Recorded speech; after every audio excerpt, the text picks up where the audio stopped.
Bom dia, irmãos, estamos começando mais um culto. Gostaria de trazer uma breve palavra de reflexão para darmos início. Essa palavra está lá em 1 Coríntios 13. Eu gostaria de convidá-los para estar abrindo a Bíblia e estarmos lendo juntos. E lá diz o seguinte: ainda que eu falasse a língua dos homens e dos anjos, e não tivesse amor, seria como metal que soa ou como um sino que tine. Ainda que eu tivesse o dom de profecia e conhecesse todos os mistérios e todo o conhecimento, ainda que tivesse toda a fé de tal maneira que transportasse os montes e não tivesse amor, nada seria. E ainda que distribuísse todas as minhas fortunas para sustento dos pobres, e ainda que entregasse o meu corpo para ser queimado e não tivesse amor, nada disso me aproveitaria. Irmãos, essa palavra aqui é uma palavra de exortação de Paulo à igreja de Coríntios. É bem específica, é bem direta com relação ao amor, de fato exercer o amor. Em tudo que a gente faz, a forma como a gente fala, em tudo aquilo que a gente pensa, de fato ser embasado no amor. Enfatizar o amor na nossa caminhada, isso é essencial, porque é o sustento da nossa vida, de fato é a parte mais importante. Não adianta ter fé, não adianta ter fortunas e entregar aos pobres, não adianta tudo aquilo que façamos sem o amor, é realmente inválido. Eu gostaria de trazer essa reflexão para os irmãos, a forma com qual a gente vai caminhar, a forma com qual a gente vai levar, de fato ter uma mente centralizada nesse amor, sustentada por esse amor. E é isso, irmãos, eu gostaria de estar orando com vocês, para a gente estar dando início ao culto. Senhor Deus Pai, te agradeço por essa mensagem, que o Senhor possa estar de fato trazendo uma mudança profunda em nossos corações, que o Senhor possa estar enraizando a nossa caminhada, de fato enfatizando aquilo que nós vamos fazer, aquilo que nós vamos falar, embasado em Ti, somente no amor, Pai.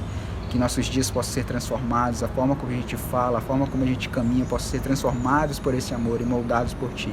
Abençoa este culto, que o Senhor possa estar de fato abrindo o nosso coração pelas mensagens que vai vir a seguir, que nós possamos de fato estar conectados contigo. Em nome do Teu Filho amado. Amém.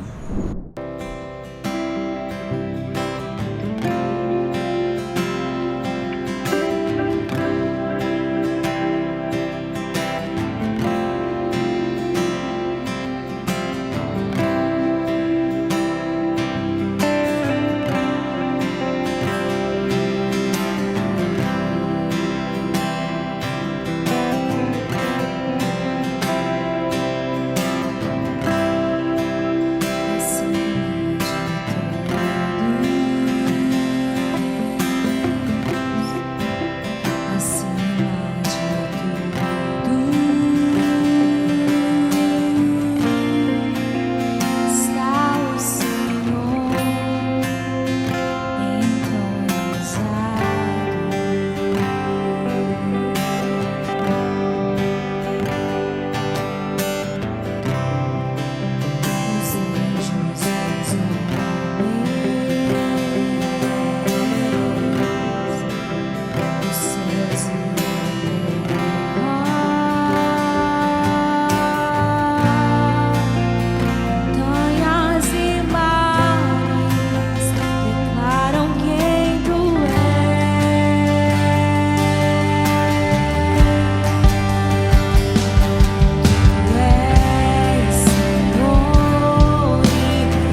Olá, irmãos, bom dia.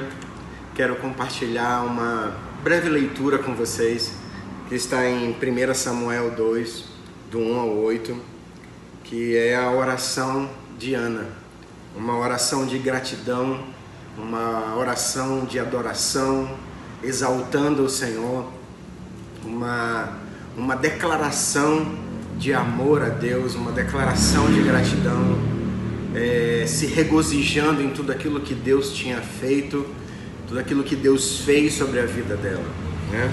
E diz o seguinte: meu coração exulta no Senhor a minha força é exaltada. Minha boca se exalta sobre os meus inimigos, pois me alegro em tua libertação. Não há ninguém santo como o Senhor, não há outro além de ti, não há rocha alguma como o nosso Deus. Não falem tão orgulhosamente, nem saia da sua boca tal arrogância, pois o Senhor é Deus sábio, e é Ele quem julga os atos dos homens. O arco dos fortes é quebrado, mas os fracos são revestidos de força. Os que tinham muito agora trabalham por comida, mas os que estavam famintos agora não passam fome. A que era estéril deu à luz a 7 filhos, mas a quem tinha muito filhos ficou sem vigor. O Senhor mata e preserva a vida. Ele faz descer a sepultura e dela resgata. O Senhor é quem dá pobreza e riqueza, e Ele humilha e exalta. Levanta do pó o necessitado, e do monte de cinzas ergue o pobre. Ele o faz assentar-se com príncipes e lhes dá um lugar de honra, pois os alicerces da terra são do Senhor e sobre eles estabeleceu o mundo.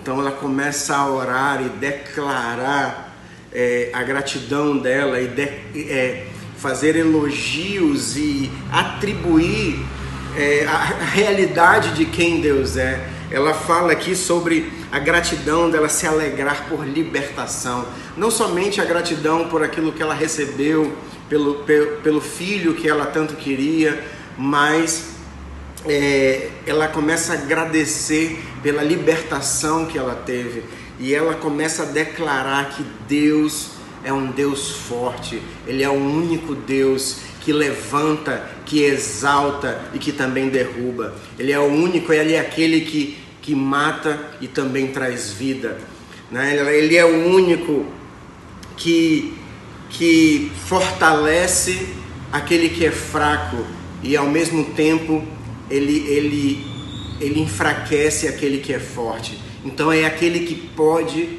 fazer todas as coisas, e ela estava declarando isso, como Ele era maravilhoso, como Ele era poderoso e Ele podia fazer qualquer coisa. Assim como Jó declara em um momento no livro que ele diz assim: o Senhor deu, o Senhor tomou, bendito seja o nome do Senhor. Então é um tempo em que Deus está nos trazendo a memória, esses pensamentos de sermos gratos em todo o tempo e tendo esse entendimento sobre a grandeza da sabedoria de Deus. A grandeza da sabedoria de Deus. E Ele dá aqui também riqueza ao pobre, coloca o pobre em se assentar com príncipes. Então Ele é aquele que Ele é o dono de todos os recursos que você possa imaginar. Por isso eu quero te convidar e te chamar a exaltar esse Deus, a declarar a Ele toda a sua devoção, a declarar a Ele todo o seu, derramar nele toda a sua adoração, em tudo, ser grato em tudo, e de alguma forma você adorá-lo com tudo aquilo que você tem, adorá-lo em agradecimento pela sua libertação, pela sua salvação, por aquilo que Ele te deu, pela prosperidade, pela sua casa, pela sua segurança, porque ela declara aqui que tudo vem do Senhor, tudo. Então tudo aquilo que nós temos, tudo aquilo que possuímos ou não possuímos, vem do Senhor. Então por isso nós devemos de alguma maneira retribuí-lo, seja com o nosso trabalho, seja com a nossa adoração, seja com a nossa contribuição financeira. Nós devemos de alguma forma devolver a Ele em agradecimento a tudo aquilo que Ele fez, faz e até tudo aquilo que de alguma forma Ele não fez, porque nisso também devemos ser gratos, em tudo aquilo que possuímos e não possuímos, tudo aquilo que temos e o que não temos, ser grato em todo o tempo. Amém? Deus, obrigado, Pai, por esse dia, obrigado por esse culto nessa manhã, Pai. Eu peço a Deus que o Senhor derrame das Tuas bênçãos sobre as nossas vidas, Pai. Derrame da Tua prosperidade sobre a Tua casa, sobre os irmãos dessa casa, Deus, que eles cada dia mais cresçam em generosidade, cresçam sim, sejam prósperos diante da Tua presença, seja financeiramente, seja espiritualmente, Pai, em nome de Jesus. Faça-nos cada vez mais com que essa casa cresça, prospere em graça, misericórdia diante da Tua presença, Pai. Em nome de Jesus, em nome de Jesus, eu desejo a vocês um excelente domingo, agora pela manhã. E você que vai vir à noite, por favor, se você assistir pela manhã, também vem à noite aqui com a gente. Então, um excelente domingo em família, um excelente culto pela manhã e um excelente culto na presença de Deus à noite. Amém? Então, Deus abençoe em nome de Jesus e na Trindade Santa. Amém.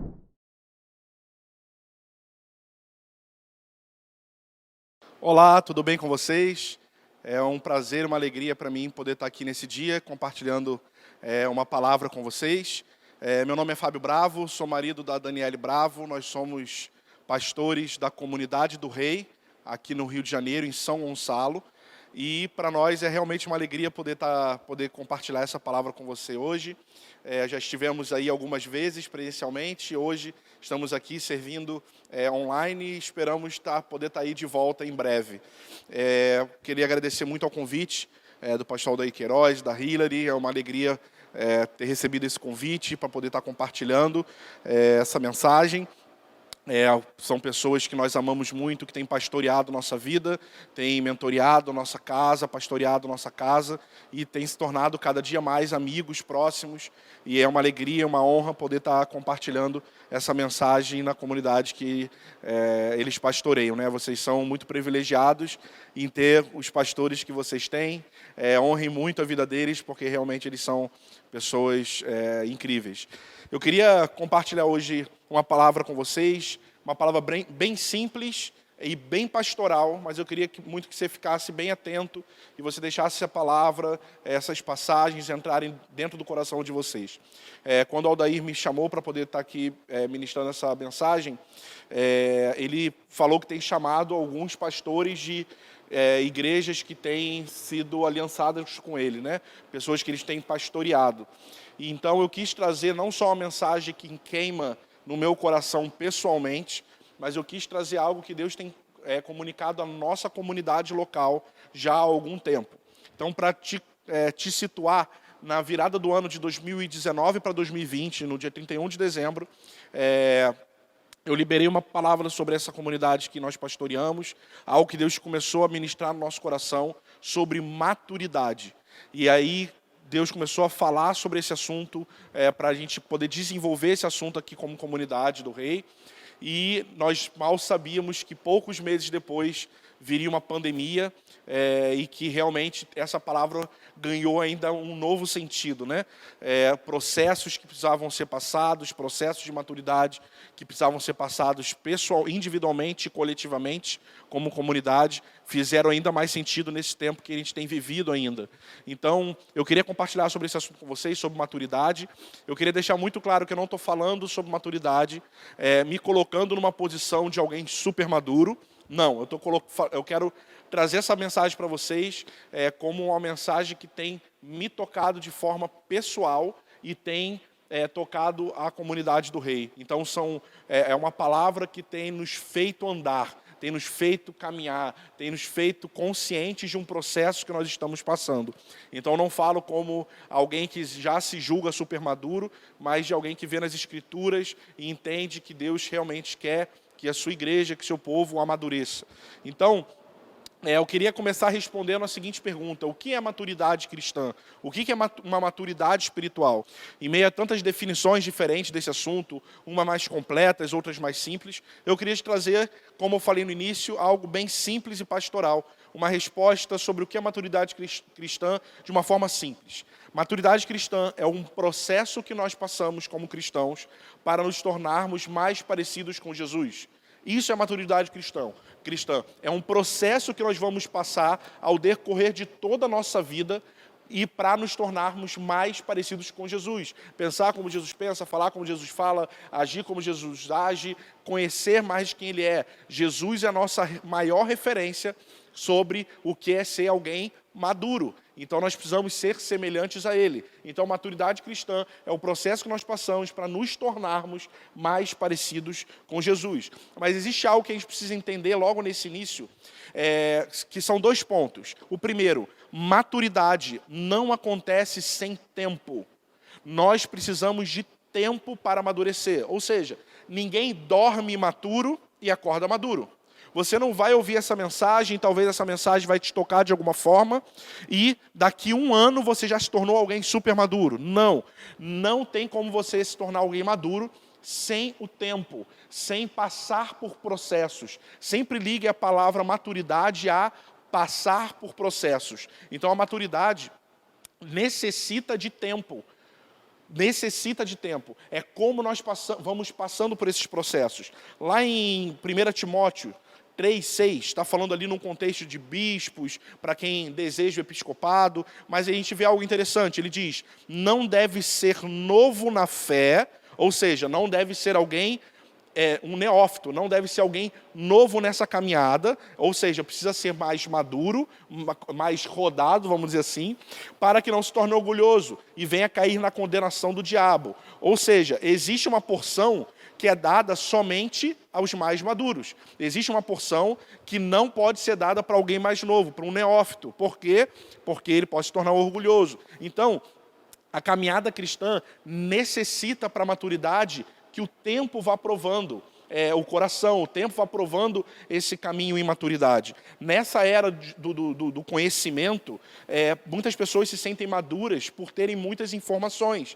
Então, hoje nós vemos jovens que sabem muito sobre escatologia, muito sobre eclesiologia, muito sobre vários assuntos teológicos, e isso não é ruim, tá? Isso é bom. Mas, às vezes, pelo simples fato de se ter muita informação, a pessoa já se sente muito madura. Mas a maturidade não tem a ver com a quantidade de informação que você tem, mas com o que você faz, quais processos você passa com as informações que você tem. Então, ter as informações é totalmente necessário para você passar bem por esse processo. Mas só ter as informações não te faz passar por esse processo de forma correta, de forma madura. Então, esse é o primeiro ponto. Precisamos entender que a maturidade não acontece sem um tempo. Porém, ao mesmo tempo, nós podemos afirmar que o tempo não prova a maturidade. Nós conhecemos muitas pessoas que têm 50, 60 anos e são totalmente imaturas em tantas coisas. E vemos jovens de 25, 30 anos que são maduras em também tantas outras coisas. Então, o tempo não prova maturidade. O que vai provar maturidade é como você passa por esse processo. Me fiz entendido? Mais uma vez, é necessário o tempo, mas o tempo em si não prova nada. A gente vai ver pessoas na cadeia com 60 anos de idade, e simplesmente por elas terem 60 anos de idade, não significa que elas são maduras. Se elas estão lá na cadeia, significa que elas passaram por um processo de forma errada. Elas tomaram mais decisões nessa jornada, e por isso estão onde estão. Então, ser mais velho não significa nada, mas ser mais velho significa que você teve mais oportunidades de passar por processos. Lá em Hebreus 5, versículo 12, diz assim: de fato, embora já devesses ser mestres, ou seja, não é mais um neófito, você já teria capacidade, você já teria maturidade, você já teria até uma idade que você poderia ser mestre. Ainda precisais de alguém que vos ensine de novo os princípios elementares da palavra de Deus, e vos tornastes necessitados de leite, e não de alimento sólido. Qualquer pessoa que se alimenta de leite é inexperiente na palavra da justiça, pois é criança. Então agora a gente vê um caso onde alguém que já deveria ser mestre, ou seja, ele já passou por processos, ele não pode ser um mestre. Por quê? Porque ele precisa de leite. Ele não passou corretamente pelos processos. Então, maturidade requer experiência, mas a experiência não necessariamente é um sinal de maturidade. Maturidade tem a ver com como você passa pelos processos. Maturidade se mede pelo quanto você foi mudado e moldado pela mensagem do Evangelho. Então não é pelo quanto você sabe da mensagem do Evangelho, mas o quanto isso tem te mudado, te transformado e te moldado à imagem de Cristo. Isso vai fazer com que você amadureça. E é sempre importante a gente entender que em momento nenhum da nossa vida nós vamos chegar ao ápice da nossa maturidade. Isso é algo que a gente vai estar em constante crescimento até o último dia de nossa vida. Então não tem um momento onde a gente chegou nesse lugar. Pronto, agora eu já sou maduro, recebi o certificado de cristão maduro. Não existe isso. Nós vamos amadurecendo com o tempo, podemos ir amadurecendo com o tempo, mas sempre tem áreas da nossa vida que nós ainda vamos precisar amadurecer. Amém? Por exemplo, você já ouviu várias vezes que você precisa confiar em Deus. Você precisa entender que você precisa confiar e descansar em Deus, entregar o seu caminho a Ele, confiar e deleitar nele. Mas você tem essa informação. Mas o que te faz uma pessoa madura é quando as dificuldades da vida vão chegar e vão ter que provar se você de fato confia. Às vezes você pode pregar sobre esse assunto, você pode falar sobre esse assunto com seus amigos. Nossa, nós temos que confiar em Deus. E você gosta das músicas que falam sobre confiar em Deus. E você ama esse assunto.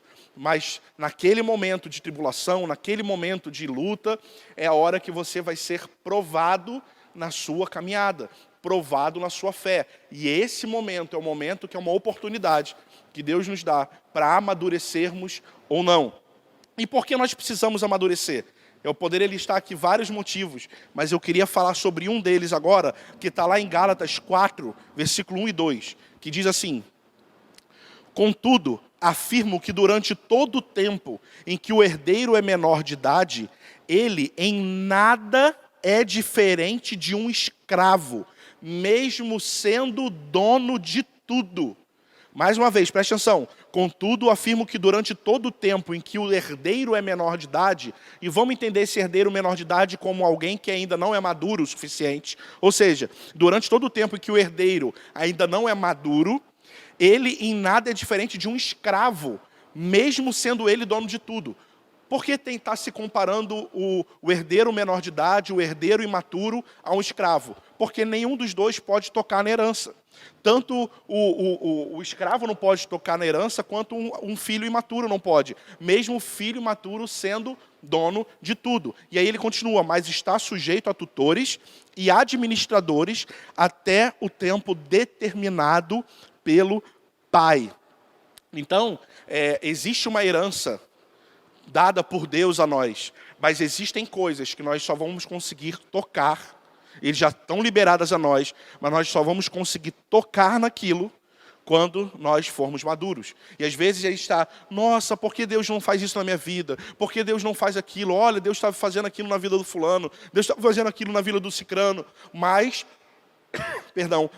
Ele não faz na sua vida, muitas vezes, porque você ainda está precisando passar por processos de maturidade para essa herança ser dada a você. Então, existem heranças preparadas para os maduros. É como se eu tivesse um cartão de crédito, né, com $1 milhão nesse cartão de crédito, e eu não tenho a senha desse cartão. Ele é meu, está no meu nome, mas por eu ser imaturo eu não tenho a senha. Eu sou um milionário, mas eu posso estar andando na rua, precisando comprar uma garrafa de água de R$1,50, e eu não vou conseguir comprar, mesmo sendo dono de milhões. Por quê? Porque eu não consigo, apesar de aquilo ser meu, eu ainda não posso ter acesso.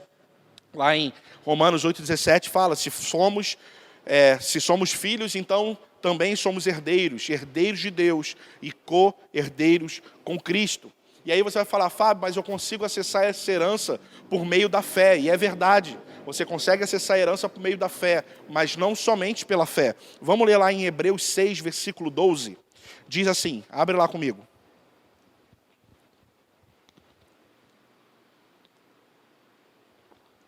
Hebreus 6, verso 12 diz assim: mas sejais imitadores dos que herdam as promessas por meio da fé, ou seja, você vai herdar essas promessas por meio da fé e da perseverança, que também pode ser traduzido como constância, firmeza.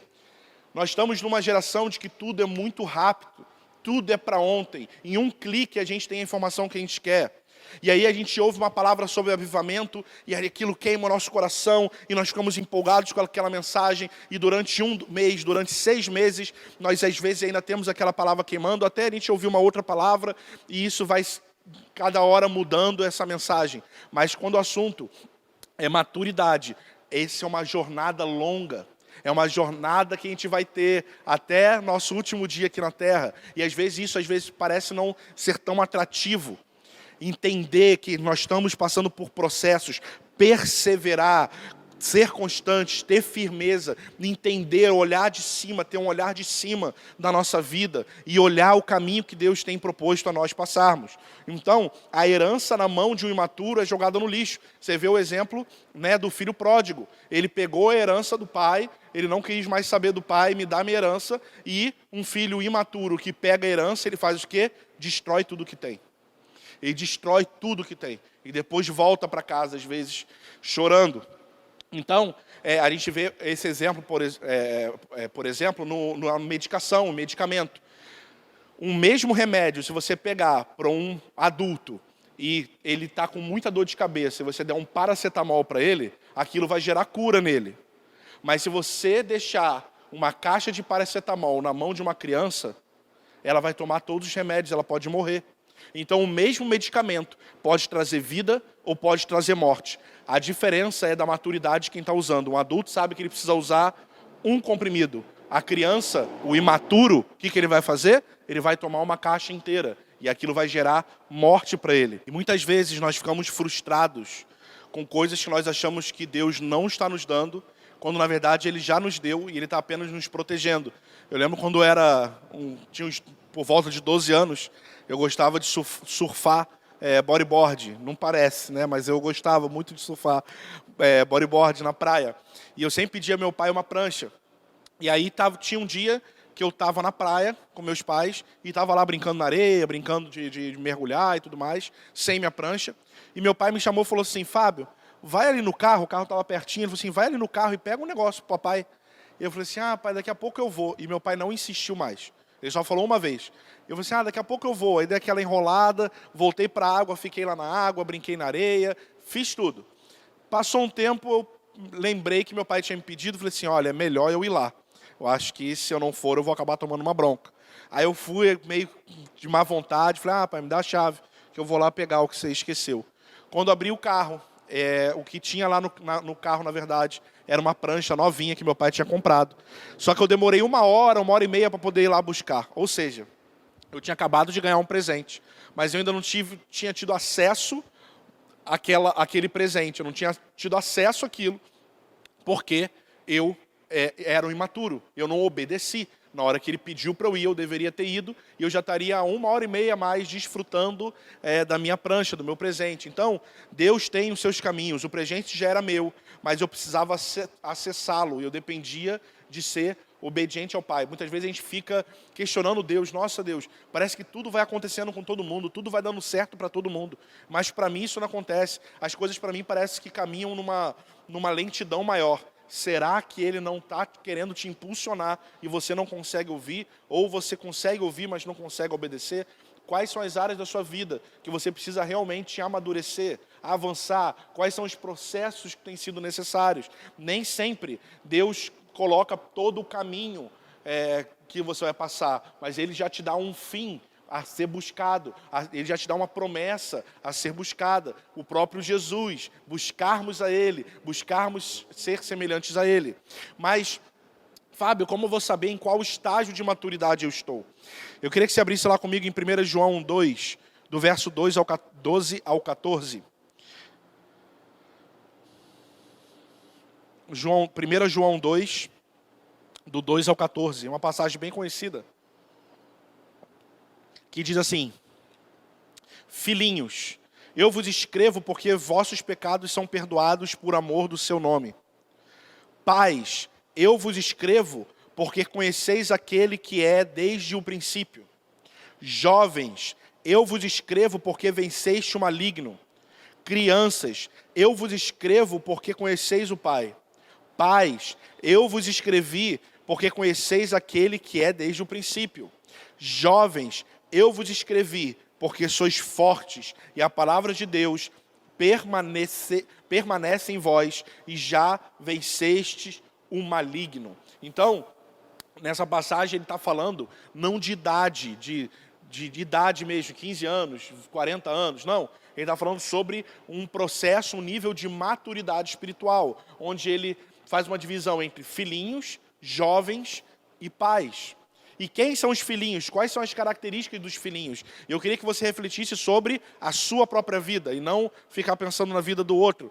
Pense na sua própria vida. Em que estágio de maturidade eu estou nesse momento? Porque às vezes você pode achar que você está num estágio e você não está nele. Filhinhos, ele fala que a característica do filhinho é alguém que nasceu de novo e conhece o Pai. É alguém que tem a consciência básica de que foi perdoado. Ele conhece o Deus Pai nesse nível da conversão. Ele conheceu um Pai amoroso, ele conheceu a Deus como um Pai, e ele se entregou a Deus, ele nasceu de novo. Essa é a característica do filhinho espiritual, em sua maturidade, espiritualmente falando. Jovens, qual é a característica de um jovem? As características de um jovem, muitas vezes achamos que são características de um pai, mas não, é uma característica de um jovem. Quais são essas características? Essas pessoas vencem o maligno, ou seja, elas vencem as tentações, por exemplo. Ela lida com problemas de pecado, mas ela sempre vence esses problemas. Lógico, de vez em quando ela pode até cair, mas o normal é ela conseguir vencer as tentações. Ele vence os pecados. Isso é o jovem. Talvez você seja jovem de idade, mas você ainda não é um jovem na sua maturidade espiritual. Você ainda é um filhinho, porque você ainda não consegue vencer suas tentações. Você luta há 10 anos contra a mesma coisa e você não consegue vencer. Talvez você ache que você é um jovem, ou às vezes você acha até que é um pai, mas na verdade você é um filhinho, porque o jovem tem essa característica, ele vence o maligno. Outra característica do jovem ele é forte. Ele aguenta as situações da vida, ele não se abala facilmente, ele já tem casca, ele tem resistência. E isso é um jovem. Um jovem precisa avalie você mesmo, como você tem lidado com as situações difíceis da vida. Esse último ano, com a pandemia, quantos de nós perdemos pessoas, perdemos amigos, perdemos parentes? Não é fácil, e nós sabemos que não é fácil, e Deus sabe que não é fácil nós aguentarmos isso emocionalmente. Mas como você tem saído dessa situação? Como você tem passado por esses processos? Como um filhinho que só conhece o básico sobre Deus, sabe que nasceu de novo e que Ele é um bom pai? Ou você já tem sido um jovem espiritualmente, você já tem sido jovem em sua maturidade, segundo essa passagem, e já consegue aguentar as situações da vida, mesmo que você fique triste, você chore e tudo mais, mas você permanece com sua fé inabalável e prossegue a sua jornada. E também ele dá uma outra característica: a palavra permanece. Deixa de ser só informação. O jovem, ele não apenas retém informação que fica só na cabeça, mas essa mensagem desce para o coração. Quantas pregações você ouve todo domingo? Quantas palavras você já ouviu de Deus no seu próprio devocional, no seu próprio momento de intimidade com Deus? O que você tem feito com essas palavras? Essas palavras têm se tornado algo aqui na sua mente, que você sabe discutir teologicamente, você sabe no Facebook discutir com pessoas, ou essa palavra tem entrado dentro do seu coração e você tem conseguido fazer com que essa palavra permaneça. Essa palavra gere frutos em você. E a característica de pai são pessoas que têm um profundo conhecimento de Deus. As 2 vezes que fala pai nessa passagem, fala sobre conhecimento de Deus. Além disso, pai é alguém que tem filhos. Ou seja, pais são aqueles que dão frutos. Pais são aqueles que não têm mais só para si, mas ele já tem o suficiente para dar. O filhinho, ele é dependente, ele é alguém imaturo, ele depende do outro, ele pede muito. O jovem, ele já começa a ter para ele. Ele começa já a ter para ele sustentar, para ele vencer o maligno, para ele ser forte, para deixar a palavra permanecer dentro dele. E ele já começa a dar alguns frutos. E o pai já consegue ter para ele e para cuidar de outras pessoas. Quem você é nisso? Aonde você está colocado? O filho imaturo pede muito. O filho maduro ajuda. Precisamos deixar de ser meninos e meninas. Precisamos avançar na nossa caminhada cristã. Lá em 1 Coríntios 13, versículo 11 diz: quando eu era menino, falava como menino, pensava como menino e agia como menino.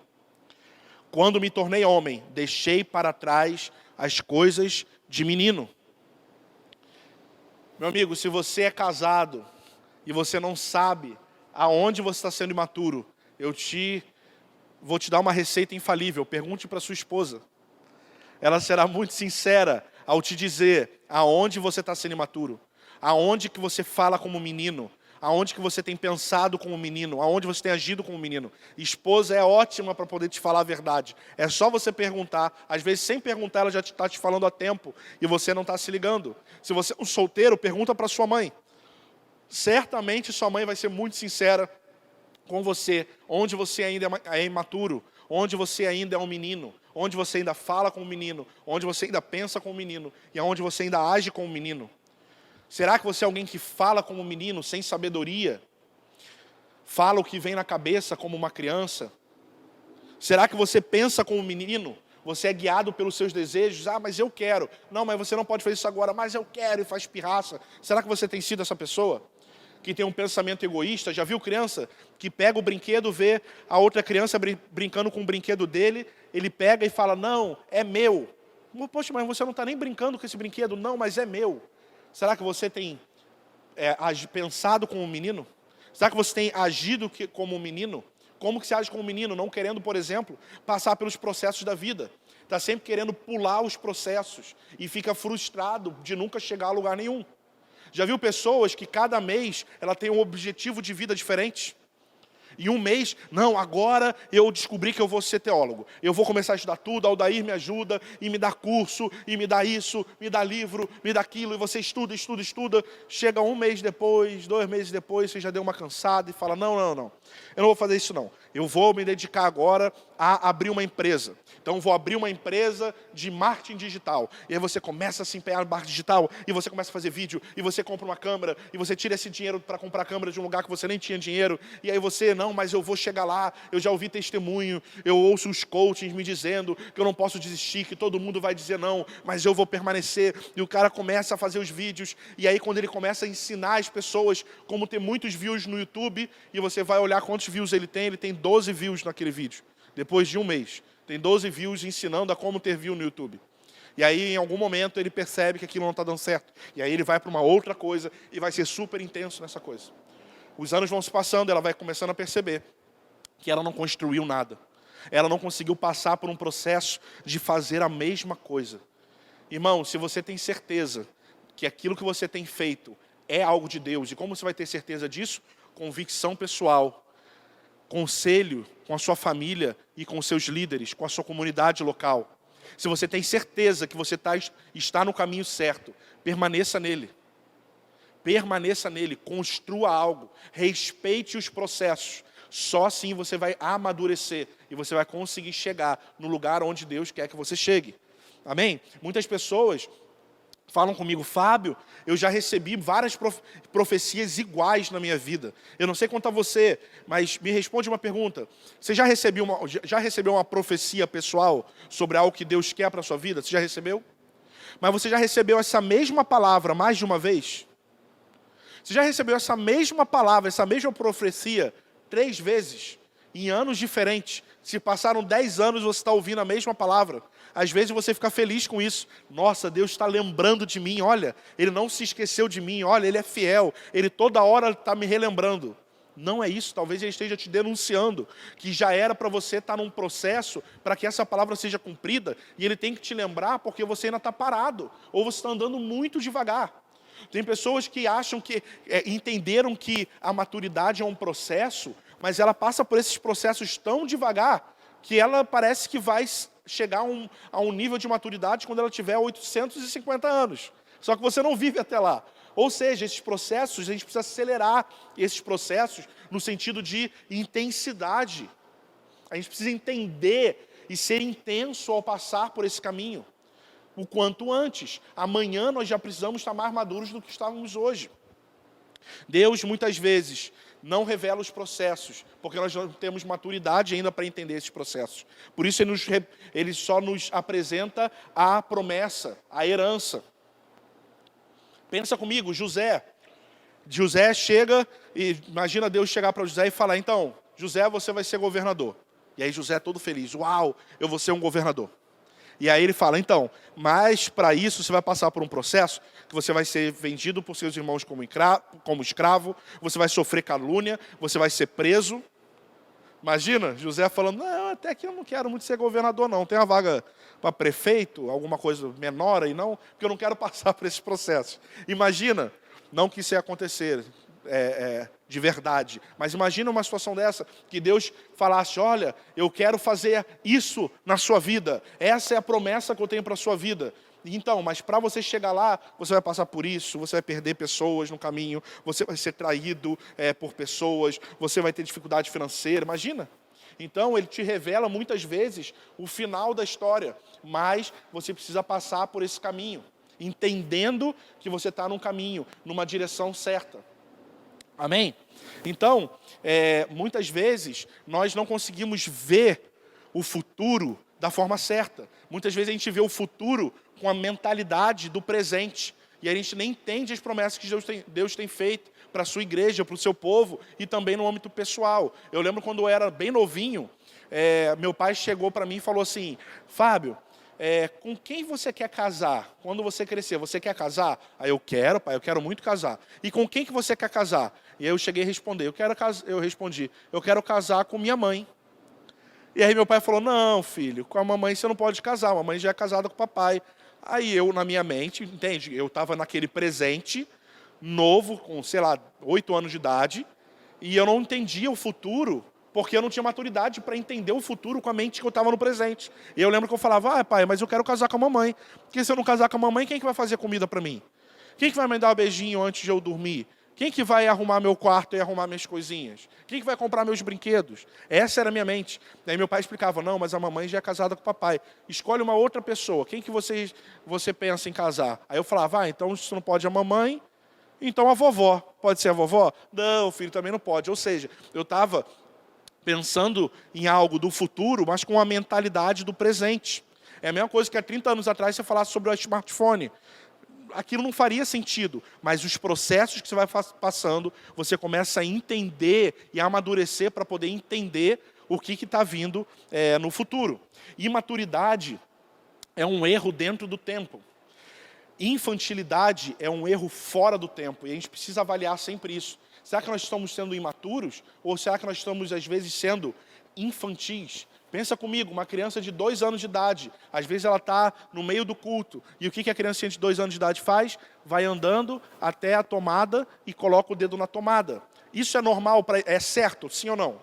Não, não é certo. Uma criança colocar o dedo na tomada não é certo. Mas dá para entender a situação? Dá para entender, porque ela é infantil, ela é uma criança. É um erro dentro do tempo, é um erro que está dentro da idade, é uma infantilidade dentro do tempo. Agora imagina vocês estarem no meio de um culto e o Aldair, por exemplo, vocês vendo ele com uma movimentação estranha e quando você vai ver ele está indo disfarçadinho lá na tomada para colocar o dedo. Isso seria bizarro. Isso não seria nem mais imaturidade. Isso seria infantilidade. É um erro totalmente fora do tempo. Por que eu estou falando isso? Avalie em sua vida. Avalie em que processo você está, em que fase você está. Porque antes de você tomar os passos necessários para mudar, antes de você tomar os passos necessários para se tornar alguém maduro, alguém robusto, com resistência na sua fé, resistência na sua crença, na sua teologia, resistência em tudo isso, você precisa entender onde você tem pecado. Será que você é alguém imaturo? Ou é pior, você é alguém infantil? E a última pergunta que eu quero fazer e responder essa pergunta é: como então amadurecer? Como que eu faço para amadurecer? E obviamente também eu teria várias respostas, mas eu queria te dar talvez a mais simples. Como amadurecer? Tomando as decisões corretas. Muitas das vezes, quando esse processo de maturidade é interrompido por decisões erradas. Decisões erradas fazem parte da caminhada. Nós todos vamos tomar decisões erradas. A questão é se a gente vai aprender com esses erros ou não. Podemos aprender com esses erros e não cometê-los mais, e isso vai nos tornar maduros nessa jornada, ou a gente pode errar sempre com a mesma coisa. Nossa vida é um resultado de decisões que nós tomamos. Nossa vida também é um resultado de decisões que talvez os nossos pais tomaram lá atrás. Mais decisões que os nossos pais tomaram e que nos trouxeram aqui já meio quebrados. Ou às vezes decisões certas que os nossos pais tomaram lá atrás e que já nos ajudaram nesse processo. Mas agora nós temos a nossa própria história. E como nós vamos construir essa caminhada? Como nós vamos construir essa caminhada cristã? Porque nós temos tanta dificuldade de tomar decisões. Porque eu creio, e aí eu falo como um pastor de uma igreja local, e sendo muito prático, porque eu vejo muitas pessoas que passam 10 anos e não conseguem amadurecer, porque elas não conseguem tomar as decisões que precisam ser tomadas. Elas querem depender de outras pessoas.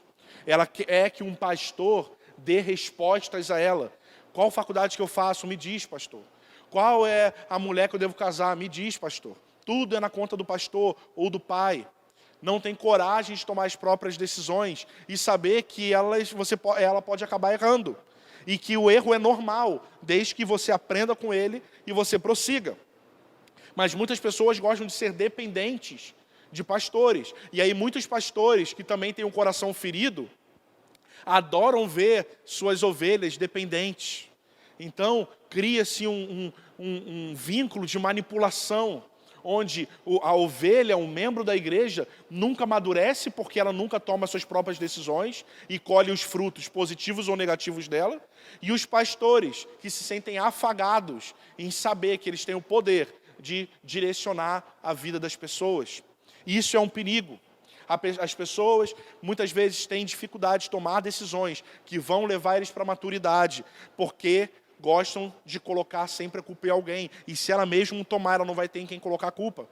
Desde criança, irmãos, todos nós já fizemos isso. A gente quebra alguma coisa, a gente tira do lugar e quebra alguma coisa, e aí a gente não quer assumir a culpa. O que a gente faz? A gente coloca lá direitinho, no lugarzinho que ele ficou. Não pode fazer um vento perto. Você sai para o próximo que chegar ali, derrubar a garrafa, e você não ter culpa nenhuma, a culpa é do outro. Quem nunca fez isso? A gente tem dentro da gente, muitas vezes, esse desejo de colocar a culpa no outro. Mas para nós amadurecermos, nós temos que assumir a nossa responsabilidade como um filho de Deus, assumir uma posição de maturidade. Eu vou crescer, e se eu errar, beleza, mas eu tomei decisões. Eu não vou ser covarde em não tomar decisões. O imaturo, ele toma decisões erradas, mas isso pode levar ele à maturidade se ele aprender com os erros. Agora, o infantil nem tomar decisões toma, porque uma criança não é capaz de tomar grandes decisões. E quando eu falo de decisões que podem mudar a sua vida, decisões que podem te levar à maturidade, eu não estou apenas falando das grandes decisões da vida, que normalmente é com essas que a gente se preocupa mais, com quem que eu vou casar, se eu saio desse trabalho ou não, se eu me torno integral no ministério ou não. São grandes decisões, eu me mudo de cidade ou não. Mas eu estou falando não só dessas que são importantes, mas as pequenas decisões da vida. É o bate-papo do trabalho que não glorifica a Deus. É o bate-papo no trabalho que é promíscuo e você toma uma decisão de não participar mais. É o canal da televisão que você sabe que, apesar de não ser pecado ver aquele programa, aquilo gera um pecado dentro de você. E você precisa parar de assistir aquele programa. São os vídeos que você assiste que você deveria parar de assistir. São coisas, às vezes, pequenas, do dia a dia, que vão provando se a palavra permaneceu em você ou não. É um jovem, já mais maduro. A palavra permanece ou não permanece? Isso depende das pequenas decisões que você toma no seu dia a dia. Mas muitas pessoas não conseguem tornar prática as suas decisões, porque às vezes ela espera Deus responder para ela. Já viu? Senhor, eu vou colocar nas suas mãos essa decisão. E aí, de uma certa forma, parece algo submisso, mas às vezes tem um fundo de covardia, de eu não tenho coragem de tomar a decisão sozinho. Então você não apenas consulta Deus e tenta entender o que está no coração dele para você decidir. Você espera que Deus decida por você. Às vezes você está no ônibus orando e, Senhor, eu devo fazer isso ou aquilo. Ah, é isso? Será que é isso que eu tenho que fazer? Se for da tua vontade, que passe um carro vermelho aqui do lado agora. E aí você fica olhando. Não passou o carro vermelho. Então, talvez não seja da vontade de Deus. Não, se for da tua vontade, que quando eu sair na rua, uma pessoa que nunca me viu, venha me entregar uma palavra. Você está tentando manipular Deus, para Ele decidir por você. Não, se for da tua vontade, eu estou aqui no quarto orando, por isso que meu telefone toque agora e seja o pastor me ligando, confirmando essa palavra. Olha quantos gatilhos, e Deus pode fazer isso tudo, mas olha quantos gatilhos a gente usa para a gente tentar se esquivar de tomar decisões. E também nós não conseguimos tornar nossas decisões práticas, porque muitas vezes as nossas decisões são baseadas apenas nas nossas emoções. Se tivéssemos aqui agora, em vez de online, se nós estivéssemos presencialmente, talvez eu chamaria você aqui na frente e falaria, agora você vem aqui na frente e coloque para Deus tudo aquilo que você sabe que precisa amadurecer. Faça um pacto com seus olhos, faça um pacto com seu coração, e você viria aqui na frente e você faria várias promessas. Pai, a partir de amanhã eu não vou mais fazer aquilo. Pai, a partir de amanhã eu vou começar a fazer meu devocional direitinho. Pai, eu vou começar. Você vai fazer várias promessas. E não há problema em si em fazer isso. A questão é que muitas vezes nós decidimos com intensidade, mas aí depois nós não temos sobriedade para cumprir aquilo que nós tratamos com Deus. Quando, na verdade, eu sempre falo isso na nossa comunidade, nós precisamos decidir com seriedade e praticar e executar isso, aquilo que a gente decidiu, aí sim, com toda intensidade. A intensidade não é para decidir, mas a intensidade é para executar aquilo que nós calculamos com seriedade e decidimos. Lá em Lucas 14, 28, a passagem muito conhecida, qual de vocês, se quiser construir uma torre, primeiro não se assenta e calcula o preço, para ver se vocês têm dinheiro suficiente para completá-la. Pois se lançar o alicerce e não for capaz de terminá-la, todos verão e rirão dele, dizendo, esse homem começou a construir e não foi capaz de terminar. Então, eu quero te incentivar a talvez nesse momento fazer isso, a lembrar das coisas, o que vem no teu coração, que você sabe que você precisa amadurecer, quais são as áreas que você sabe que você precisa tomar decisões corretas, de quem você precisa de ajuda para isso. Pense nisso, nesse momento, com seriedade. Decida aquilo que você precisa fazer com seriedade, entendendo que você precisa decidir, mas que Deus vai te tornar capaz a cumprir. Mas é uma decisão sua, você precisa decidir. Pela graça de Deus, mas você precisa fazer essa decisão. Eu não vou mais fazer isso, não vou mais fazer isso. Eu vou começar a fazer isso aqui. Tenho que consertar isso na minha vida. Isso aqui eu vou começar a estudar. Isso aqui não vou mais gastar tempo com as horas que eu uso de rede social, porque agora eu vou começar a fazer isso. Eu vou começar a amadurecer assim. Eu não tenho sido generoso, eu vou começar a ser generoso. Eu não tenho sido sábio. Eu falo demais, eu faço fofoca. Eu vou parar de fazer isso. Você decide com sobriedade, entende que você está em pecado, entende que só a graça vai fazer com que você consiga cumprir isso, mas você decide, você pede ajuda, você abre seu coração para os seus líderes, e aí você vai entrar num processo de execução, com intensidade, aí é a hora de entrar em intensidade, sangue nos olhos para poder cumprir aquilo que você já decidiu com sobriedade. Agora é com intensidade você executar aquilo que você sabe que você precisa fazer. Precisamos desejar esse crescimento. 1 Pedro 2,2 diz: desejai ardentemente o puro leite espiritual, como bebês recém-nascidos, a fim de crescer por meio dele para a salvação. Precisamos crescer, precisamos avançar. Homens, nós precisamos ser homens de verdade. Como você tem sido como marido? Como você tem sido como um pai? Será que você é o tipo do pai que é ausente, mesmo estando dentro da sua casa com sua família, mas porque você quer ganhar dinheiro e por isso você passa horas e horas e horas no trabalho? E às vezes você tem um discurso de: eu vou dar para o meu filho aquilo que meu pai não me deu. E aí você acha que o que teu filho precisa é de dinheiro, é de um bom colégio apenas, é de ter bons brinquedos, um bom videogame. Isso é ótimo, mas não vale de nada se você não estiver lá presente. Teu filho vai estar mais feliz se você diminuir a sua carga horária, receber menos, mas de estar presente. Ele vê você amando sua mãe, a mãe dele. Você vê, essa criança vê o pai e a mãe se amando, se respeitando, uma família feliz. Isso é muito mais importante do que o seu dinheiro. Homens, precisamos tomar posições dentro das nossas casas. Precisamos tomar posição dentro dos nossos lares. Estamos há anos lutando com os mesmos pecados e não confessamos. Precisamos amadurecer, precisamos crescer, precisamos jogar nossa reputação de lado. Mulheres, a mesma coisa.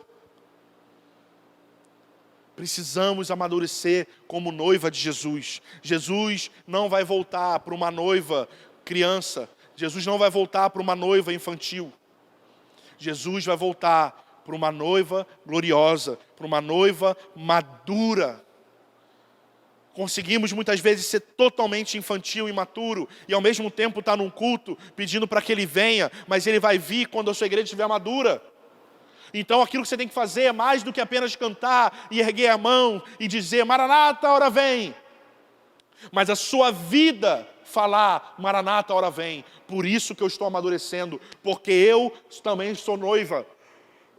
Eu também sou a noiva de Cristo e eu preciso amadurecer para que Ele volte. E eu vou dar minha vida por isso. Eu vou jogar minha reputação fora por isso. Eu vou parar de ser orgulhoso e vou pedir ajuda para os meus líderes. Pai, eu te peço, em nome de Jesus, para que cada pessoa que estiver ouvindo aqui possa ser tocada nas áreas que precisa amadurecer. Traga luz aos corações, traga luz ao entendimento, traga luz à mente de cada um que está ouvindo essa mensagem agora. Que possamos nos posturar como uma igreja madura, que a gente possa passar pelos processos, que nós possamos passar pelos processos de forma correta. Ajuda-nos a decidir de forma sóbria.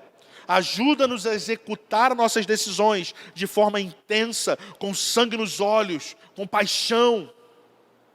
Ó Deus, nos tira do lugar. Não permita que a tua igreja fique numa inércia. Ajuda-nos, Senhor.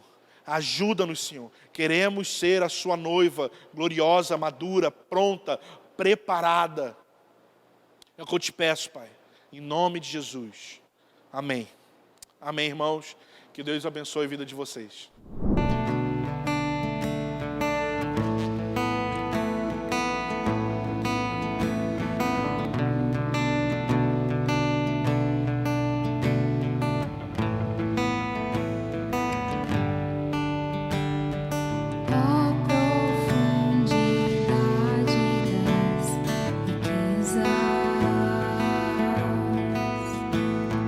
Da sabedoria e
Sua